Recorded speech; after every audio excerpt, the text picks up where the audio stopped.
Assalamualaikum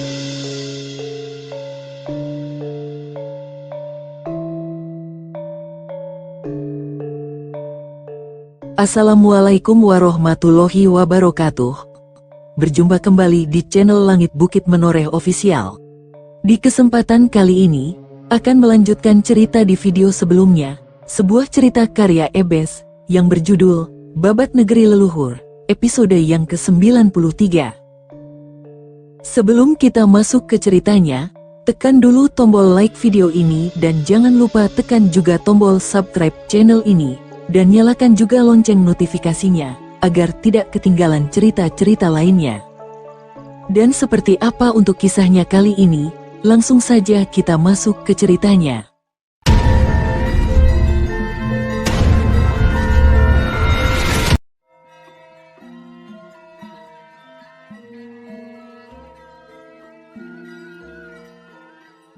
Pria parubaya itu segera melompat ke samping kanan menghindari sinar merah yang segera menghantam sebuah arca dwarapala yang ada di depan balai Paseban Lodaya.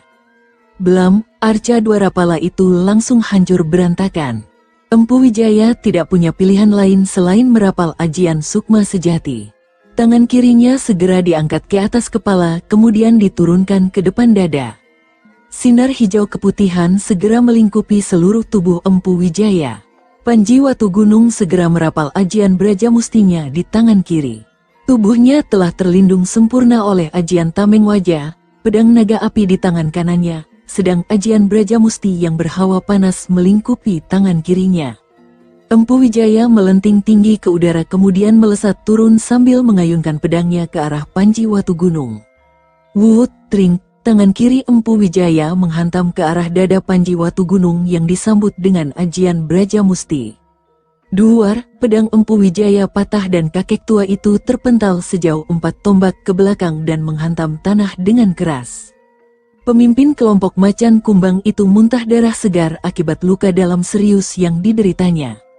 Dia berusaha untuk berdiri dari tempat jatuhnya namun dia tidak mampu. Lelaki parubaya itu hanya bisa berlutut saat Panji Watu Gunung dan Arya Prabu mendekatinya. "Apa sekarang kau sudah puas, Wijaya?" tanya Arya Prabu segera. "Selama aku hidup, akan ku hancurkan semua anak keturunanmu, Arya Prabu," ujar Empu Wijaya sambil tersengal akibat darah yang menyangkut di tenggorokannya. "Kau memang tidak layak untuk diampuni," ucap Arya Prabu yang segera menghunus keris di pinggangnya dan menusukkan ke ulu hati Empu Wijaya. Jelip, arg, mata Empu Wijaya melotot saat keris Arya Prabu menusuk di ulu hatinya tembus ke punggung. Pemimpin kelompok macan kumbang itu ambruk ke tanah dan tewas bersimbah darah.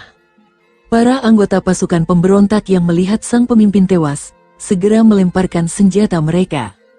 Menjelang pagi, kisruh di Istana Lodaya berakhir dengan tewasnya Empu Wijaya. Seluruh pemimpin pasukan pemberontak kecuali Tumpak Ranu yang kabur, terbunuh malam itu. Dari 1.500 lebih pasukan pemberontak, 1.000 lebih tewas dalam kisruh Istana Lodaya. 500 orang lainnya menyerah, sedangkan dari pihak Istana Lodaya, 600 prajurit tewas, 100 prajurit luka berat, 100 prajurit luka ringan dan 1.000 prajurit selamat. Patih Empu Wanaraja gugur bersama Bekel Tambir, Senopati Rangga Suta luka dalam sedangkan Tumenggung Galasapta selamat. Dari pihak Panji Watu Gunung, 2 orang pengawalnya tewas, sedangkan Demung Rakai Sanga terluka ringan. Arya Prabu segera memerintahkan kepada para prajurit Lodaya untuk membawa para pasukan pemberontak yang menyerah ke penjara kota Lodaya, sedangkan sisanya membersihkan mayat-mayat yang bergelimpangan di seputar Istana Lodaya.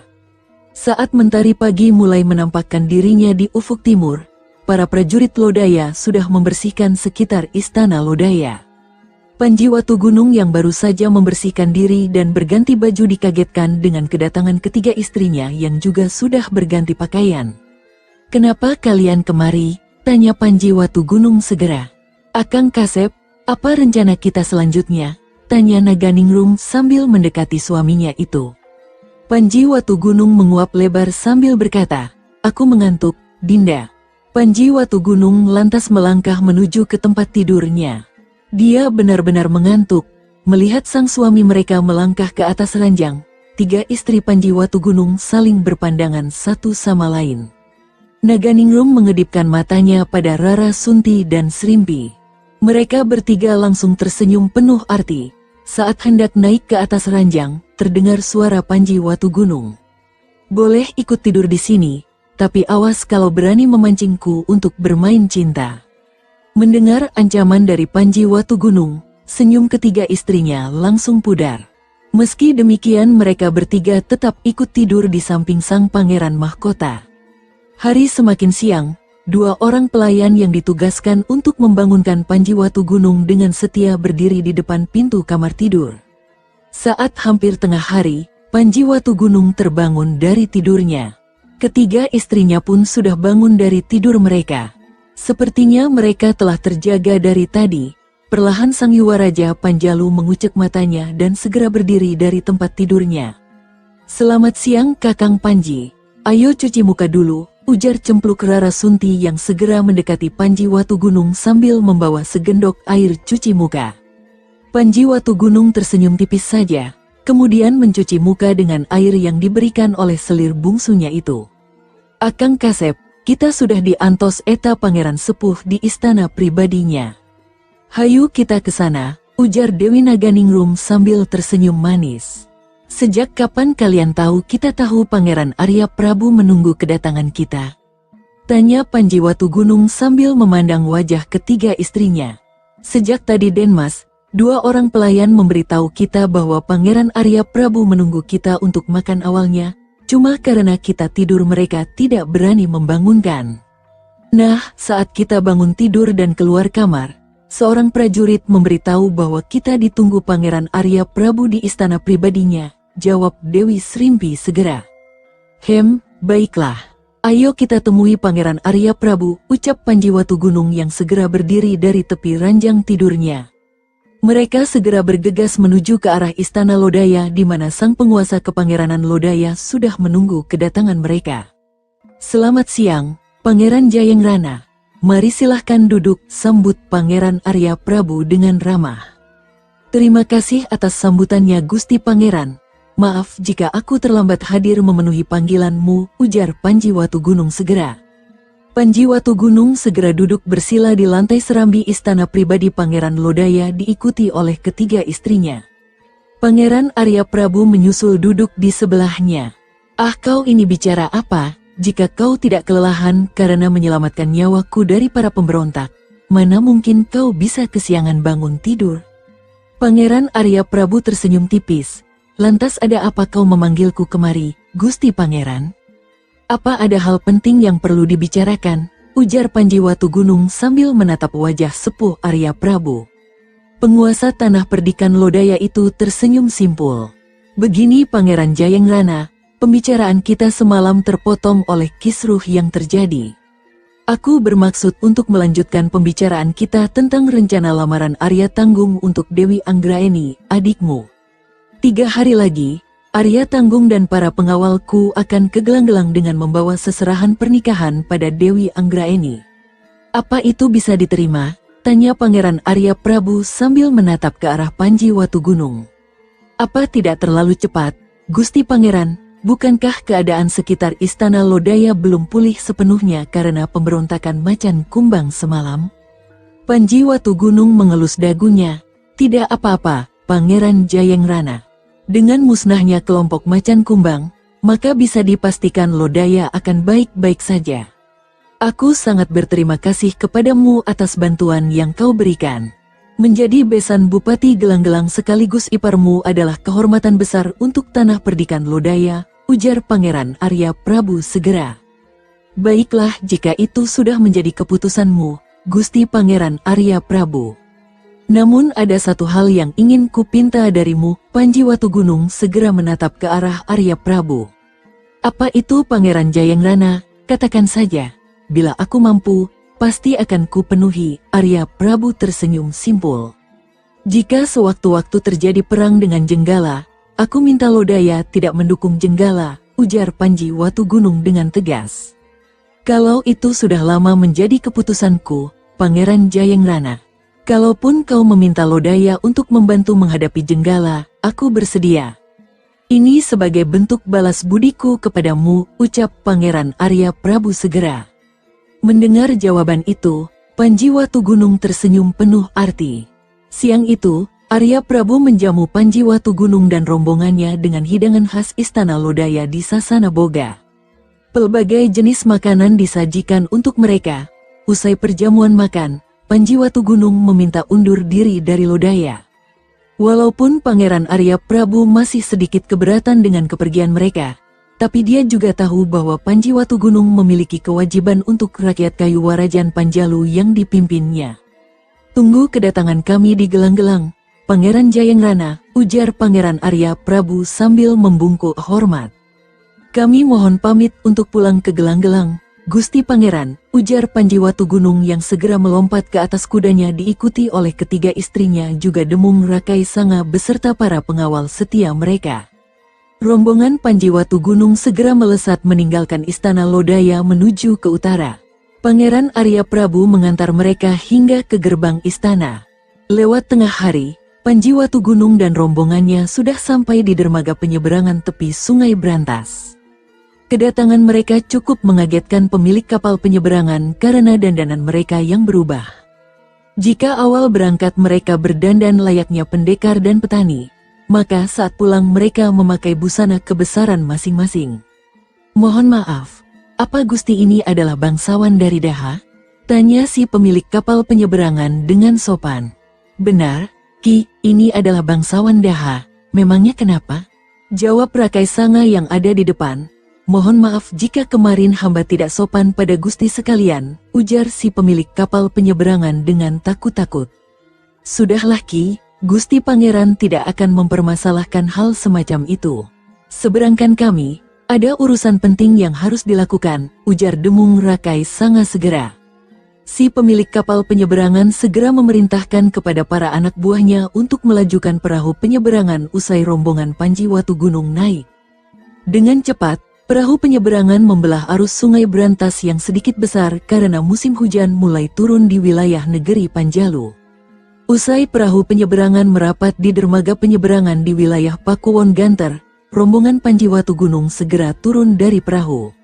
Rakai Sanga segera memberikan bayaran penyeberangan. Meski awalnya si pemilik kapal penyeberangan menolak, tapi setelah Panji Watugunung sendiri yang memberikan, si pemilik kapal penyeberangan itu hanya bisa menerima. Rombongan Panji Watugunung segera memacu kuda mereka menuju ke arah barat laut menuju kota Kabupaten Gelang-Gelang. Usai melewati kota Pakuwon Ganter, dan melewati tapal batas wilayah Kadipaten Seloageng dan Kabupaten Gelang-Gelang, mereka terus memacu kuda mereka. Menjelang sore Panji Watugunung dan rombongannya sudah sampai di kota Gelang-Gelang. Mereka segera memacu kudanya menuju ke arah Istana Gelang-Gelang. Begitu sampai di gerbang Istana Gelang-Gelang, dua orang prajurit penjaga gerbang istana segera membungkuk hormat kepada Panji Watugunung dan rombongannya. Mereka segera memberi jalan. Panji Watugunung memacu kudanya menuju ke arah keputran istana diikuti oleh ketiga istrinya, sementara Rakai Sanga segera memimpin pasukan pengawal untuk beristirahat di kesatrian yang ada di belakang keputran Gelang-Gelang. Mereka segera membersihkan diri masing-masing. Panji Gunungsari yang mendapat laporan dari seorang prajurit tentang kedatangan Panji Watugunung segera menuju ke keputran Gelang-Gelang ditemani oleh Dewi Pancawati. Di dalam kamar pribadi, Panji Watugunung yang baru selesai berganti pakaian dibantu ketiga istrinya dikejutkan dengan ketukan pintu kamar.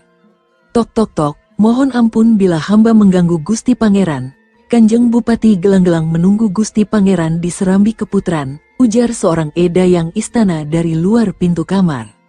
Dewi Srimpi segera membuka pintu kamar dan berkata kepada si dayang istana. Katakan pada Gusti Bupati, Den Mas Panji akan segera ke sana, ujar Dewi Srimpi segera. Baik Gusti Selir, segera hamba laksanakan, jawab si dayang istana yang segera berlalu menuju ke serambi keputran Gelang-Gelang. Panji Watugunung dan ketiga istrinya segera bergegas menuju ke serambi keputran Gelang-Gelang untuk menemui Panji Gunungsari dan Dewi Pancawati. Sembah bakti saya Kanjeng Romo, Kanjeng Ibu, ujar Panji Watugunung sambil menghormat pada Panji Gunungsari dan Dewi Pancawati diikuti oleh ketiga istrinya. Sembah baktimu Kutri Mangger Cah Bagus, dan para mantuku sekalian. Duduklah, aku sudah tidak sabar untuk mendengar berita yang kalian bawa dari Lodaya, ucap sang bupati gelang-gelang. Panji Watu Gunung dan ketiga istrinya segera duduk bersila di hadapan Panji Gunung Sari dan Dewi Pancawati. Segera Panji Watu Gunung menceritakan tentang keadaan di Lodaya, juga peristiwa pemberontakan Macan Kumbang yang mereka hadapi di Istana Lodaya, juga tentang rencana lamaran Arya Tanggung untuk Dewi Anggraeni 3 hari lagi. Raut muka Panji Gunung Sari dan Dewi Pancawati berubah-ubah mendengar penuturan putra sulung mereka. Jagat Dewa Batara, rupanya begitu ceritanya. Romo bangga padamu nak, kau bukan saja menyelesaikan permasalahan adikmu, tapi juga turut mendapatkan dukungan dari tanah perdikan Lodaya, ujar Panji Gunung Sari sambil tersenyum bangga. Ibu juga tidak menyangka bahwa permasalahan yang dihadapi Pangeran Arya Prabu begitu pelik. Untung saja kau yang ada di sana Nger Cah Bagus, timpal Dewi Pancawati dengan penuh kebanggaan. Untuk lamaran Arya Tanggung, sebaiknya Romo Bupati sendiri yang menerima. Saya ingin pulang ke Kadiri. Saya khawatir jika utusan yang saya suruh ke kadipaten-kadipaten di wilayah negeri Panjalu sudah datang membawa berita Kanjeng Romo. Karena itu, besok pagi saya akan pulang ke Kadiri untuk mengetahui perkembangan yang terjadi, ujar Panji Watu Gunung segera. Iya Nger Cah Bagus, Romo tidak akan menghalangi niatmu. Romo mengucapkan terima kasih atas bantuan yang kau berikan, Panji Gunung Sari tersenyum tipis. Malam itu mereka berbincang hangat melepas kerinduan. Pagi menjelang tiba di Istana Kahuripan, di istana pribadi Raja, Maharaja Mapanji Garasakan sedang duduk di kursinya. Di hadapannya, Mapatih Jenggala Diah Bayunata dan putra mahkota Jenggala, Mapanji Alanjung sedang duduk bersila. Mapanji Garasakan nampak jelas menatap wajah Diah Bayunata. Sang Mapatih Jenggala usai mendengarkan uraian tentang persiapan rencana mereka. Jadi semua sudah kau tata, Paman Bayunata, tanya sang Maharaja Jenggala sambil mengelus kumisnya. Sesuai perintah Gusti Prabu, semua sudah disiapkan. Apalagi hasil panen di beberapa wilayah perbatasan sangat bagus, bisa menunjang rencana kita menaklukkan Daha, ujar Diah Bayunata sambil tersenyum tipis. Lantas bagaimana dengan para prajurit kita, apa sudah Paman siapkan juga? Sambung Mapanji Garasakan yang nampak bersemangat mendengar jawaban Mapatih Jenggala itu. Pengangkatan perwira baru yang mumpuni sudah kita lakukan Gusti Prabu, di wilayah Elwaram, Senopati Udawara dan 10.000 prajurit sudah bersiap. Di Matahun, Senopati Jambuwono telah menata 10.000 prajurit untuk menggempur pertahanan Daha dari tengah. Sedangkan di barat lawor wilayah Tumapel, Senopati Empu Mardewa sudah bersiap dengan 10.000 prajurit untuk menyerbu Daha dari arah selatan. Tinggal menunggu perintah dari Gusti Prabu untuk bergerak, ujar Diah Bayunata dengan berapi-api.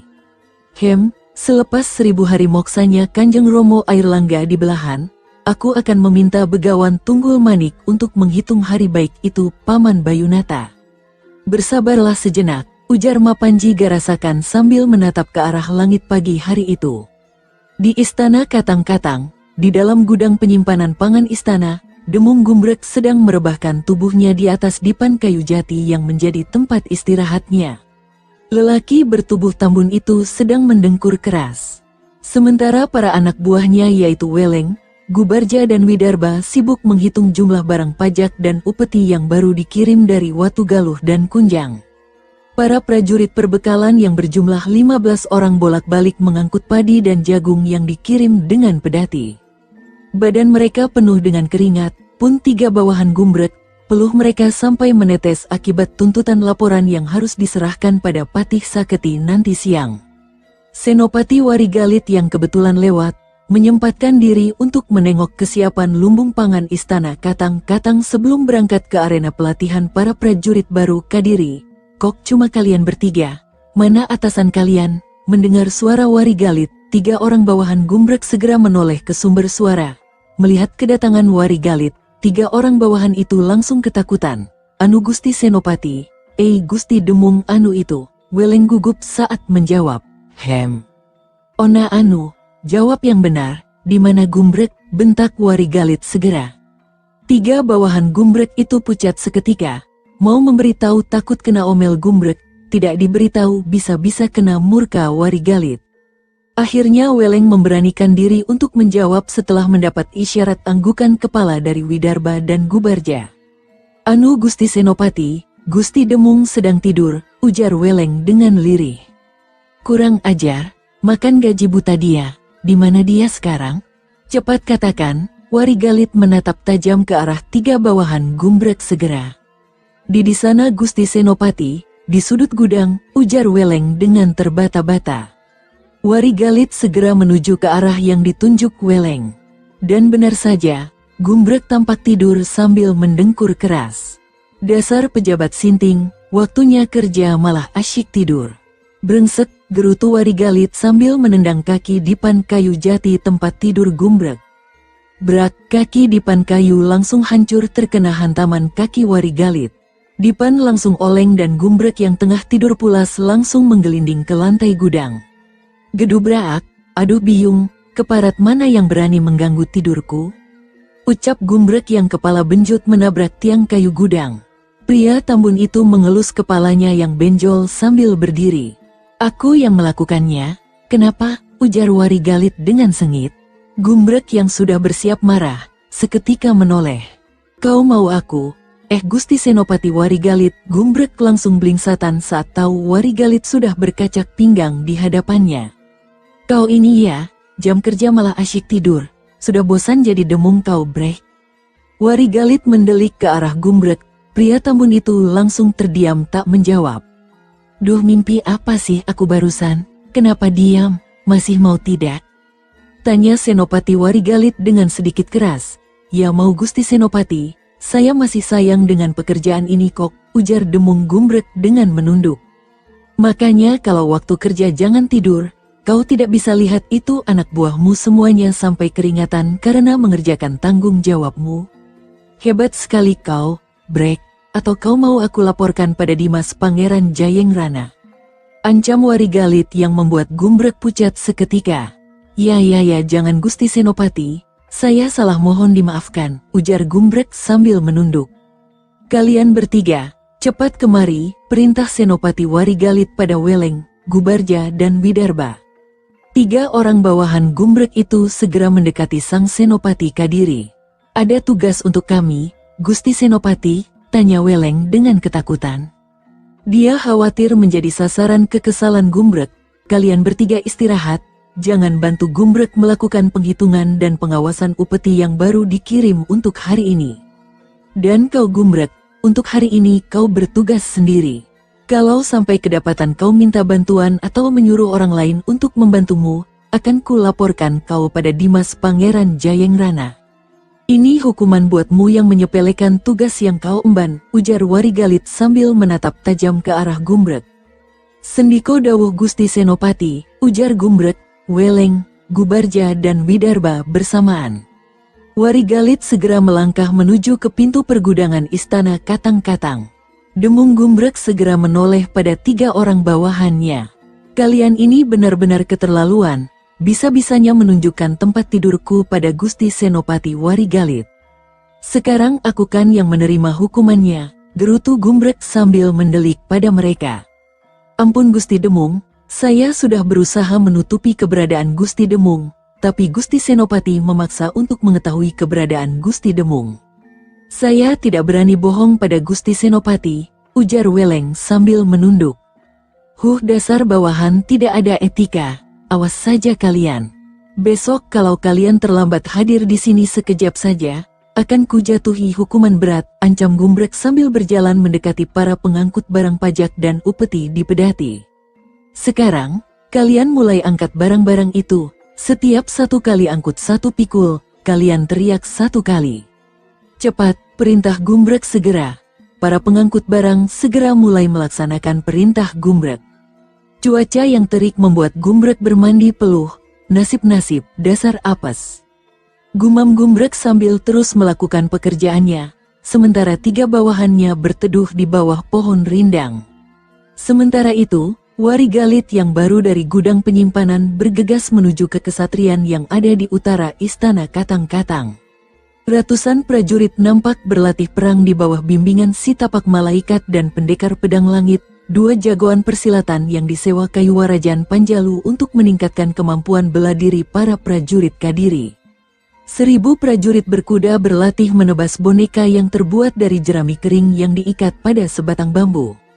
500 prajurit berjalan kaki berlatih memakai tombak di bawah didikan Empu Kanda yang dikenal sebagai pendekar tombak guntur. Sesepuh perguruan Gunung Kelut itu sudah menjadi pelatih prajurit Kayuwarajan Panjalu sejak kota Kadiri didirikan Panji Watugunung. 500 prajurit berlatih untuk menjadi pasukan pemanah di bawah asuhan Arimbi dan Laras dari pasukan Garuda Panjalu. Sementara itu 300 prajurit berbadan gempal, menjadi murid Tumenggung Adiguna yang diminta oleh Panji Watugunung untuk melatih pasukan perbekalan dan kesehatan. Warigalit yang berkeliling di sekitar tanah lapang itu mengamati setiap perkembangan kemampuan tempur para prajurit baru Kadiri. Keseluruhan Kadiri kini memiliki 5.000 prajurit yang terdiri dari 1.000 prajurit pemanah, 2.000 prajurit berkuda, 1.500 prajurit berjalan kaki dan 500 prajurit perbekalan. Jika ditambah dengan para prajurit penjaga istana maka jumlahnya sekitar 6.500 prajurit, sepertiga dari jumlah prajurit Daha yang berjumlah 20.000 prajurit.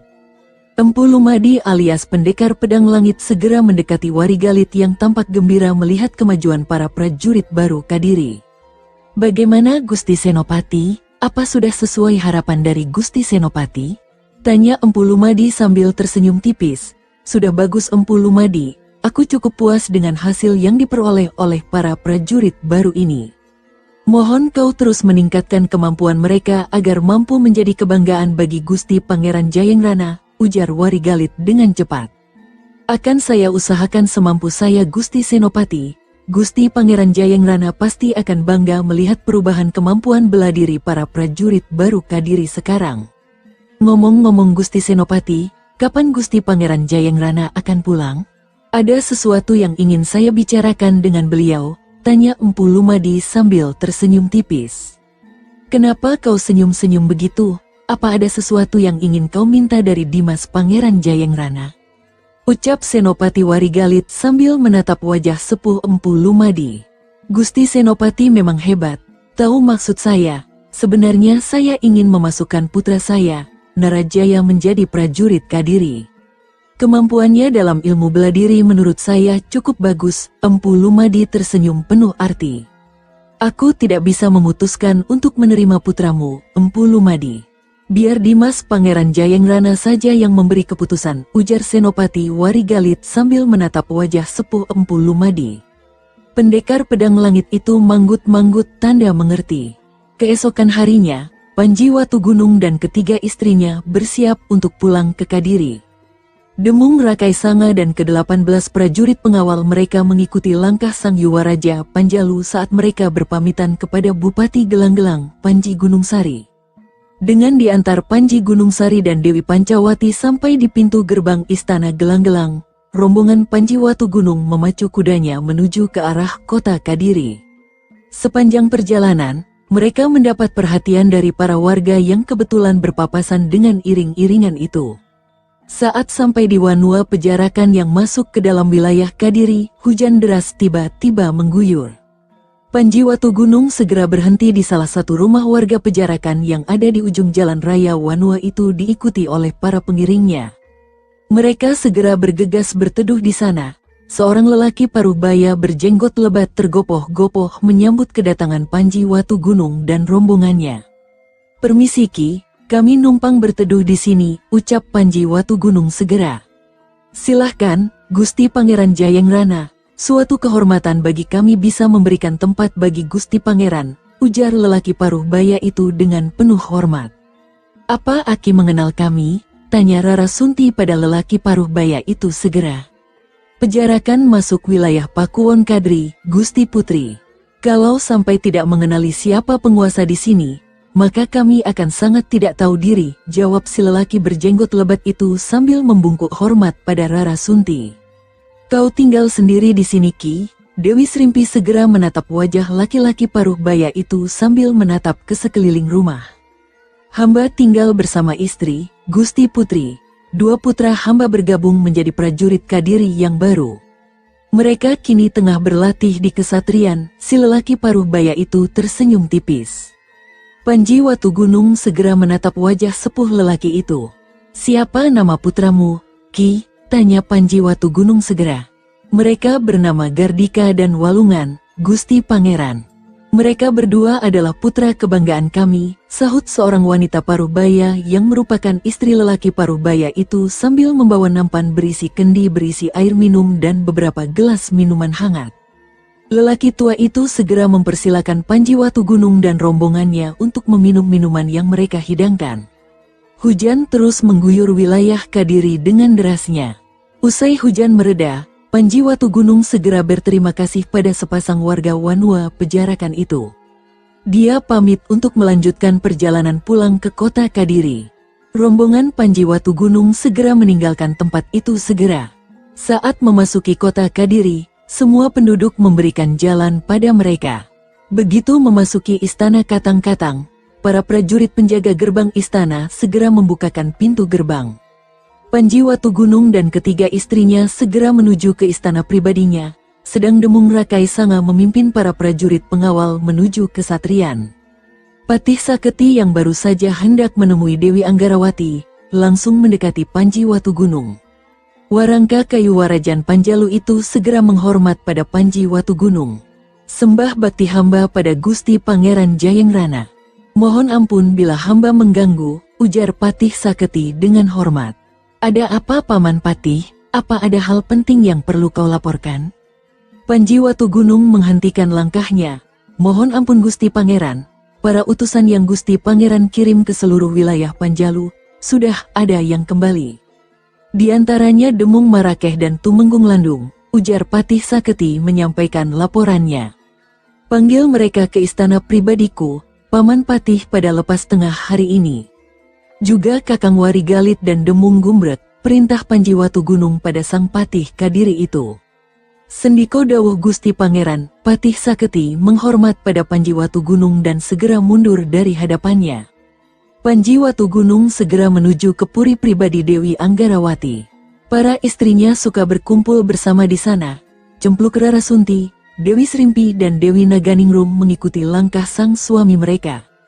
Dewi Anggarawati, Ayu Galuh, Ratna Pitaloka dan Sekar Mayang langsung menghambur ke arah Panji Watugunung begitu Yuwaraja Panjalu itu muncul di puri pribadi Dewi Anggarawati.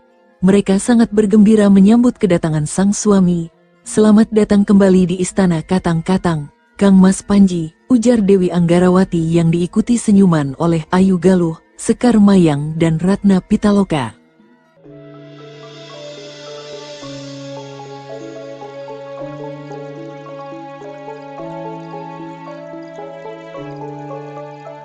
Sahabat pendengar setia Langit Bukit Menoreh ofisial yang berbahagia, sampai di sini dulu ceritanya. Bagaimana kelanjutan kisahnya? Nantikan kelanjutan cerita ini di video berikutnya. Agar tidak ketinggalan kelanjutan cerita ini, klik tombol subscribe channel ini dan nyalakan juga lonceng notifikasinya. Wassalamualaikum warahmatullahi wabarakatuh.